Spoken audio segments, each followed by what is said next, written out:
राम राम रघुनंदन राम राम श्री राम राम भरतागरज राम राम श्री राम राम रणकरकश राम राम श्री राम राम शरणं भव राम राम। आप सभी का मेरे YouTube चैनल पर स्वागत है। मैं आपको अपने YouTube चैनल के माध्यम से कार्तिक मास महात्म की कथा का 9वां अध्याय सुनाने जा रहा हूँ। कार्तिक का महीना बहुत ही पावन महीना है और कार्तिक मास की जो कथा है बहुत ही पुण्य को देने वाली कथा है। 9वें अध्याय कथा बड़ी पावन है, सुनने मात्र से मनवांछित फल को देने वाली है।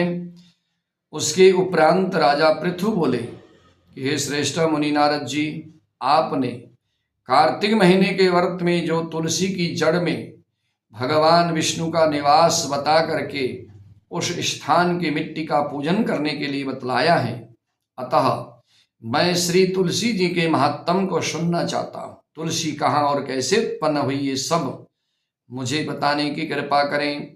तुलसी की इतनी बड़ी महिमा है तो उसका वर्णन मुझे करिए।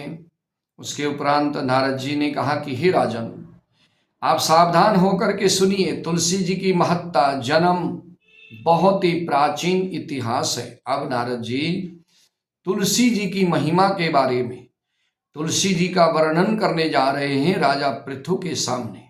राजा पृथु ने नारद जी से प्रश्न किया, अब नारद जी उसका वर्णन कर रहे हैं। एक समय जब देवगुरु बृहस्पति और देवराज इंद्र कैलाश पर्वत पर शंकर जी का दर्शन करने के लिए गए तो भगवान शंकर ने अपने भक्त की परीक्षा ली। उन जटाधारी दिगंबर ने उनके मार्ग में अवरोध डाला। भगवान ने भक्तों का जो भक्त थे भगवान का दर्शन करने के लिए जब जा रहे थे, देवराज इंद्र और देवगुरु बृहस्पति, तो भगवान शंकर ने उनकी परीक्षा लेने के लिए मार्ग में अवरोध कर दिया, मार्ग को किसी तरह से रोक दिया। यद्यपि वह तेजस्वी, शांत, लंबी भुजा और चौड़ी छाती वाले गौर वर्ण वाले अपने विशाल नेत्रों से युक्त, सिर पर जटा धरे हुए भगवान भोलेनाथ जटाधारी वैसे ही बैठे थे, तथा उन भगवान शंकर को न पहचान कर इंद्र ने उनका नाम, धाम आदि परिचय पूछ लिया। भगवान ऐसे भेष में थे भोलेनाथ कैलाश पर्वत पर, देवराज इंद्र ने पहचाना नहीं और उनका जो है पता पूछने लगा। जब नाम धाम पूछने लगा और परिचय पूछा और कहा कि शंकर जी अपने स्थान पर है या कहीं गए हैं इधर उधर, भोलेनाथ है कि नहीं है, इस पर तपस्वी ने कुछ नहीं कहा। परंतु त्रिलोकीनाथ के ऐश्वर्य से गर्वित होकर के इंद्र कब चुप रहते, उन्होंने क्रोध करके तपस्वी को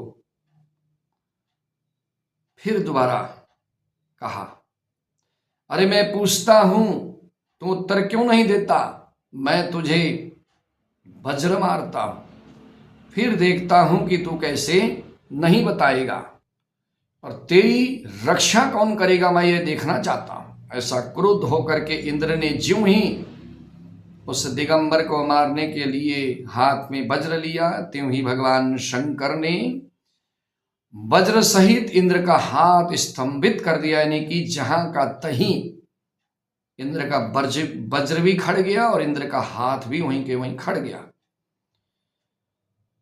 और उसके बाद विकराल नेत्र धारण करके भगवान शंकर ने उसे देखा।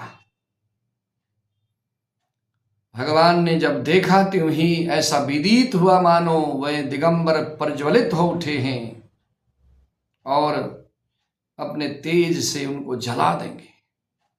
भुजाएं स्तंभित होने से इंद्र ने के क्रोध और दुख का अंत न रहा। क्रोधित भी हो रहा है और दुख भी हो रहा है इंद्र को।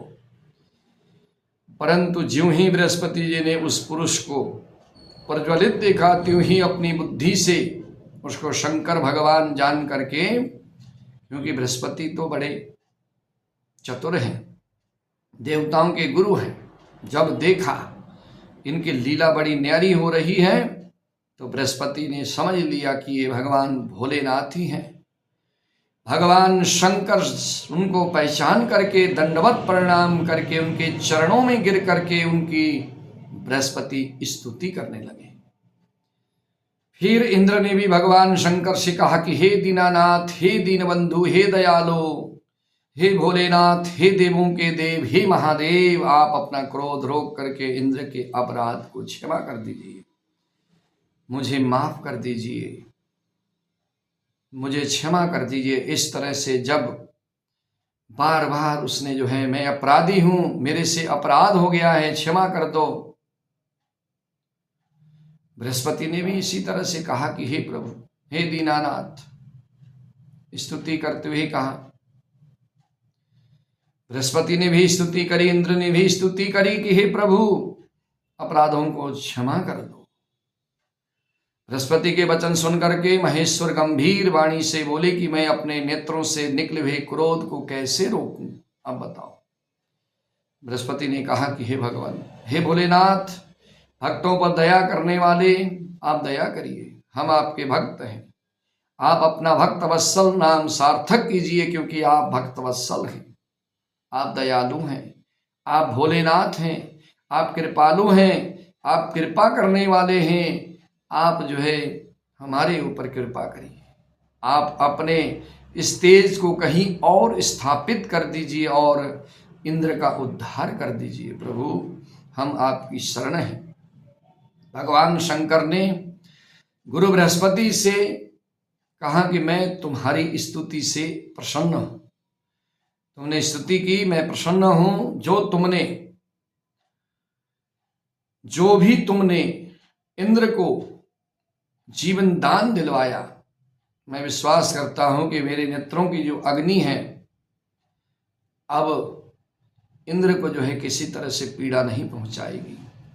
तुमने स्तुति करके इंद्र को जीवन दान दिलाया है, अब मेरे नेत्रों से निकली हुई अग्नि के द्वारा इंद्र को कोई पीड़ा नहीं होगी। भगवान शंकर ने जब इस तरह से कहा, बृहस्पति से ऐसा कहकर भगवान शंकर ने अपने हाथों से निकले हुए अग्निमय तेज को अपने हाथ में लेकर के क्षीर सागर में डाल दिया।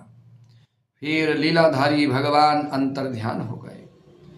भगवान ने जो लीला करनी थी, भगवान भोलेनाथ ने लीला करी और उसके बाद अंतर्ध्यान हो गए। इस प्रकार से जिसको जो जानने की इच्छा थी, जो जानने के लिए गए थे, उसे जानकर इंद्र और शंकर बृहस्पति अपने स्थान को चले गए।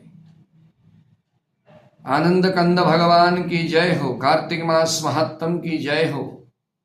कार्तिक मास महात्म का 9वां अध्याय बहुत ही पावन है। इस अध्याय को सुनने मात्र से भगवान शिव की भक्ति प्राप्त होती है, भगवान भोलेनाथ की भक्ति प्राप्त होती है। इस आख्यान को सुनने मात्र से आगे की कथा मैं आपको कार्तिक मास महात्म के 10वें अध्याय में सुनाऊंगा। बोलिए आनंद कंद भगवान की जय हो।